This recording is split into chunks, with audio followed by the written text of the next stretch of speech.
Hello बच्चों, मैं engineer rice Khan आपके अपने YouTube channel the electric classes पर आपका वेलकम है। और मैं इस चैनल पर पिछली 2 क्लासें आप लोगों को दे चुका हूँ, पावर फैक्टर पार्ट फर्स्ट और पावर फैक्टर पार्ट सेकंड, जिसमें हम लोगों ने पिछली क्लासों में पावर फैक्टर जो है उससे रिलेटेड ये जाना कि पावर फैक्टर है क्या। फिर उसके बाद दूसरी क्लास में हमने ये जाना कि पावर फैक्टर जो होता है आप लोगों का वह किस कारण जनरेट होता है, ठीक है ना। तो पावर फैक्टर जो किस कारण जनरेट होता है मैंने आपको बताया सेकंड क्लास में कि पावर फैक्टर जो होता है आप लोगों के रेजिस्टिव लोड है और एक है इंडक्टिव लोड है और एक आप लोगों का कैपेसिटिव लोड है। तो रेजिस्टिव लोड और इंडक्टिव लोड हम लोगों ने क्या कर लिया था, पढ़ लिया था। बच्चों, इस वीडियो में वास्तविकता बताऊं मैं आपको, बहुत अच्छी आपको नॉलेज मिलेगी और यह पता चलेगा कि पावर फैक्टर जो होता है ना वो कितना इम्पोर्टेंस है। और हालांकि इसकी जस्ट बाद में एक वीडियो में और बनाने वाला हूँ जिसमें हम यह जानेंगे कि पावर फैक्टर जो होता है उसका कितना बड़ा इम्पोर्टेंस है, महत्व बोले से हमारे डेली रूटीन में इस पावर फैक्टर का इम्पोर्टेंस को जानेंगे हम नेक्स्ट वीडियो में। लेकिन आज इस वीडियो में हम स्टार्ट करने वाले हैं क्या, पावर फैक्टर जिस लोड के कारण जनरेट होता है जिसका नाम है कैपेसिटिव लोड, ठीक है ना बच्चों। तो जैसे कि आप लोग देख रहे हो कैपेसिटिव लोड, ठीक है ना। पार्ट 3 है आपका और पार्ट 3 के अंदर हम पढ़ाई किसके बारे में करेंगे, आज हम पावर फैक्टर। तो बच्चों पावर फैक्टर क्या है, एक कैपेसिटिव लोड प्राइमरली कंप्रेसाइज कैपेसिटर्स, ठीक है ना। तो बोल सकते हैं हम लोग कि कैपेसिटिव लोड जो होता है, कैपेसिटिव लोड जो होता है, ठीक है ना, उसमें मुख्य रूप से कैपेसिटर शामिल होता है, ठीक है ना। कैपेसिटर जो लोड होता है उसमें मुख्य रूप से क्या शामिल होता है, कैपेसिटर शामिल होता है, ठीक है ना। अब फिर नेक्स्ट देखें आप लोग कि capacitive load include energy stored in material. अब वह मटेरियल कौन सा है, डाइलेक्ट्रिक मटेरियल एज सिरेमिक है, वैक्स पेपर है, एक्सेट्रा है। उसके बाद एंड डिवाइसेस एज एंटीना है, वैक्यूम ट्यूब है और सच एज, ठीक है ना। तो इसका मतलब यह है कि कैपेसिटिव जो लोड होता है उसमें कैपेसिटर जैसे कि मटेरियल, कैपेसिटर जैसे कि मटेरियल, कैपेसिटर में जैसे कि मटेरियल कौन सा है आपका, सिरेमिक हो गया, वैक्स पेपर हो गया और डिवाइसेस, डिवाइसेस जैसे एंटीना है, वैक्यूम ट्यूब है, ETC जितनी भी हैं आप लोगों का, ये सभी ये क्या होती हैं, एक स्टोरेज एनर्जी को शामिल रखती हैं। मतलब यह जो है आपकी मटेरियल है, कौन कौन सा मटेरियल है आपका, जैसे कि सिरेमिक है, वैक्स पेपर है, एंटीना है, वैक्यूम ट्यूब है, ये सभी क्या करती हैं, एनर्जी को स्टोरेज करती हैं और like as behave capacitive load, किस तरह व्यवहार करती हैं, कैपेसिटिव लोड की तरह। जब ये डिवाइस हैं एनर्जी को स्टोरेज करती हैं, they resist change in voltage, they resist change in voltage. और जब इस तरीके से ये एनर्जी को स्टोरेज कर लेती हैं तो क्या करती हैं, वोल्टेज में क्या करती हैं, परिवर्तन करती हैं। और जैसे ही वोल्टेज में परिवर्तन करती हैं, विच कॉजेज जिसके कारण current to peak before voltage during each electrical cycles. तो जिसके कारण जो होती है करंट जो होती है पहले से, करंट जो होती है जिसके कारण प्रत्येक इलेक्ट्रिक साइकिल के दौरान वोल्टेज पहले करंट से पीक पर पहुंच जाती है, पहले से मतलब पहले जो करंट चल रही थी उसकी अपेक्षा कैसे पहुंच जाती है, पीक पर। कहने का मतलब यह है कि इस कैपेसिटिव लोड के कारण क्या होता है कि इसको एक फेजर के माध्यम से हम रिप्रेजेंट कर रहे हैं। किसके माध्यम से रिप्रेजेंट कर रहे हैं, फेजर। तो जो अभी मैंने ऊपर लिखा है कि भाई दे रेसिस्ट चेंज इन वोल्टेज, जैसे ये एनर्जी स्टोरेज करते हैं तो वोल्टेज में परिवर्तन करते हैं, जैसे ही वोल्टेज में परिवर्तन होते हैं तो उसके कारण क्या होती है, करंट जो पहले चल रही थी उसकी अपेक्षा अब पीक वैल्यू पर पहुंचती है और वोल्टेज का मान क्या होता है, पर साइकिल क्या होता है, पीछे की तरफ जाता है। तो यहां देख पा रहे हो आप लोग, ये है आपका करंट और ये क्या है आपका वोल्टेज। एक साइनसॉइडल वेव से हम समझ सकते हैं कि जो करंट जो है आप देख रहे हो, यहां से आप लोगों को क्या हो रहा है, वोल्टेज स्टार्ट हो रहा है, ठीक है ना, इस पॉइंट से। और यहां देख रहे हो कि करंट कहां से जा रहा है कि ये 0 से स्टार्ट हो रहा है, ये क्या हो रहा है 0 से अधिक पर। तो करंट पहले आपका क्या होती है, लीड करती है, आगे की तरफ चलना स्टार्ट करती है, ठीक है ना, ये चल रही है आपकी। और वोल्टेज उसके बाद में क्या होता है, चलना स्टार्ट करता है, ठीक है ना बच्चों। तो इस तरीके से कैपेसिटिव लोड जो होते हैं एक फेज डिफरेंस पैदा करते हैं। यहाँ पर कौन सा डिफरेंस पैदा करते हैं, फेज डिफरेंस। क्या करते हैं, फेज डिफरेंस।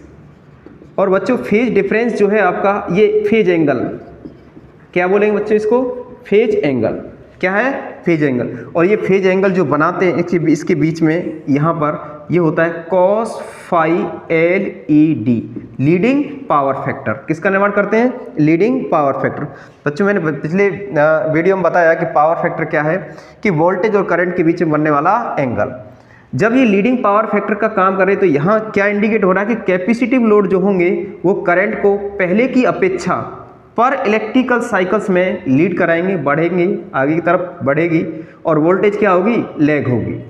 तो कैपेसिटिव लोड का यही मेन मकसद होता है कि करंट को लीड कराना और वोल्टेज को क्या कराना? लैग कराना। जैसा कि इस फेजर में आप लोगों को दिखाया जा रहा है। जानते हो फेजर क्या होता है बच्चों? फेजर क्या होता है? फेजर एक ऐसी इलेक्ट्रिकल क्वांटिटी है जो किसी भी इलेक्ट्रिकल क्वांटिटी के मैग्नीट्यूड और डायरेक्शन को रिप्रेजेंट करती है। क्या करते हैं? आप अभी कह रहा था कि भाई फेजर क्या है। देखो फेजर वह इलेक्ट्रिकल क्वांटिटी है। क्या? फेजर जो किसी भी इलेक्ट्रिक सर्किट जो होता है उसके अंदर जो इलेक्ट्रिकल क्वांटिटी है, कोई भी इलेक्ट्रिकल क्वांटिटी, ठीक है ना? कौन सी क्वांटिटी? Electrical quantity. और इस इलेक्ट्रिकल क्वांटिटी में क्या बताता है ये? उसके मैग्नीट्यूड को, मैग्नीट्यूड, और क्या बताता है? उसके डायरेक्शन को, और क्या बताता है बच्चों? एंगल को।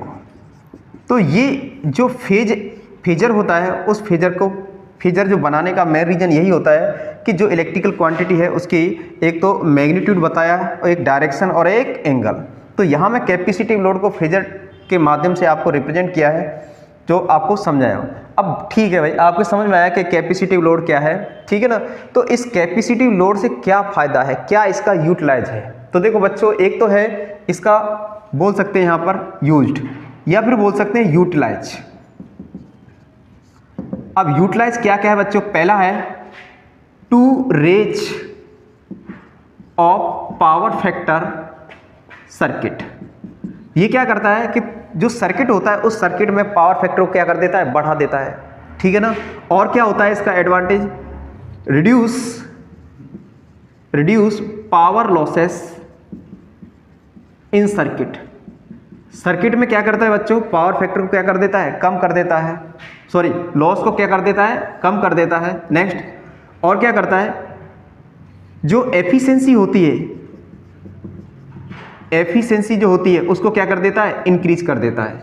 तो ये इसका क्या है फ़ायदा? अगर मैं कैपेसिटिव लोड का इस्तेमाल करता हूँ तो बच्चों तो उससे क्या फ़ायदे होते हैं सर्किट में? पावर फैक्टर बढ़ जाता है और पावर लॉस घट जाते हैं, एफिशिएंसी बढ़ जाती है।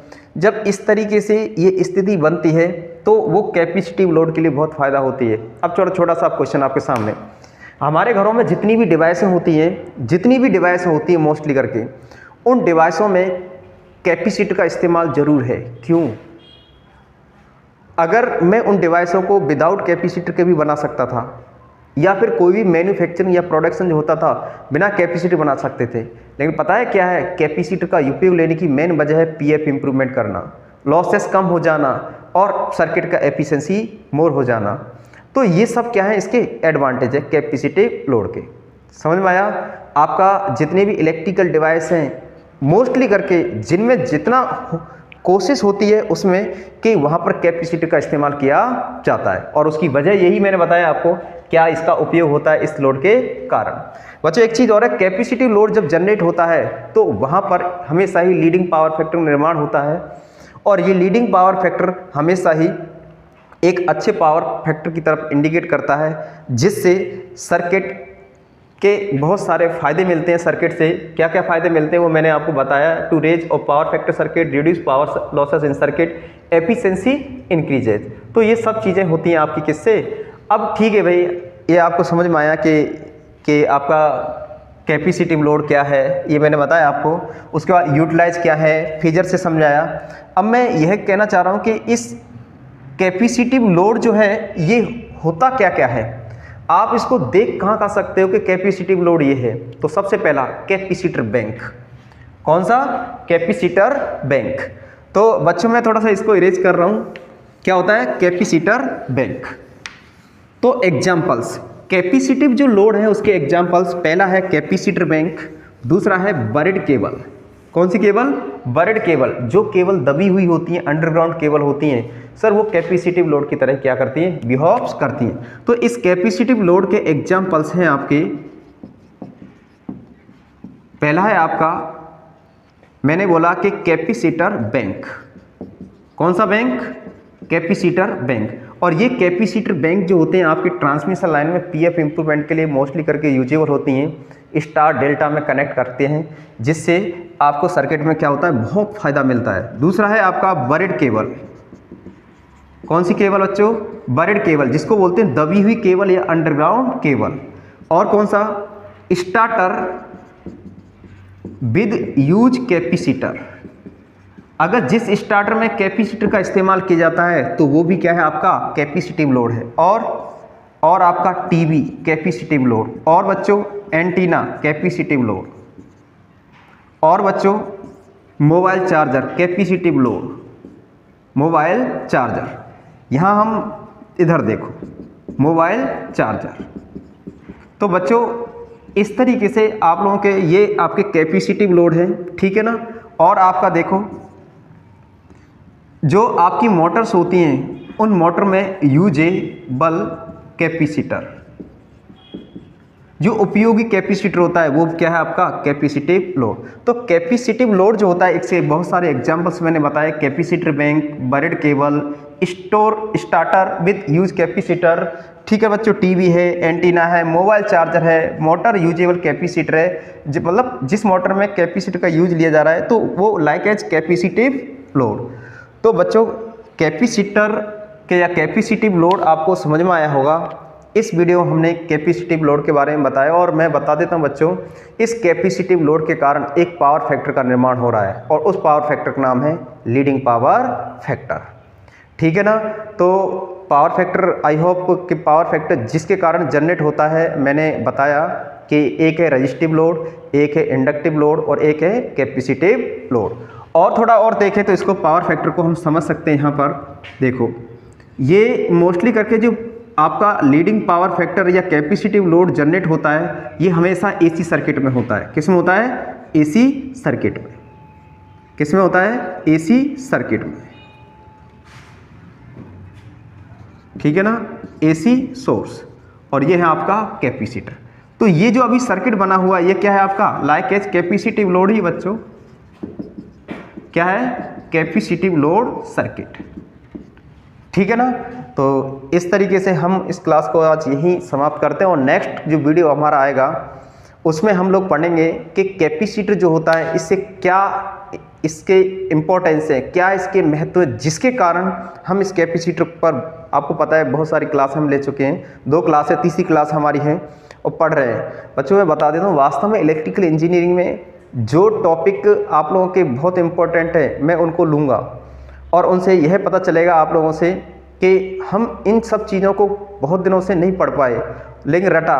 और आज मैं बस इसी माध्यम से आप लोगों के इस प्लेटफॉर्म पे हूँ कि कुछ बच्चों हमसे जुड़कर अपनी नॉलेज को ग्रोथ कर पाएँ, और आगे तरफ अपने कॉम्पिटिटिव एग्ज़ाम हैं, और या फिर जहाँ कंपनीज हैं या आपका प्राइवेट सेक्टर में अपनी नॉलेज स्किल्स के बलबूते पे आपको अपने आप को अच्छा साबित कर पाएँ। ठीक है बच्चों, जय हिंद, जय भारत।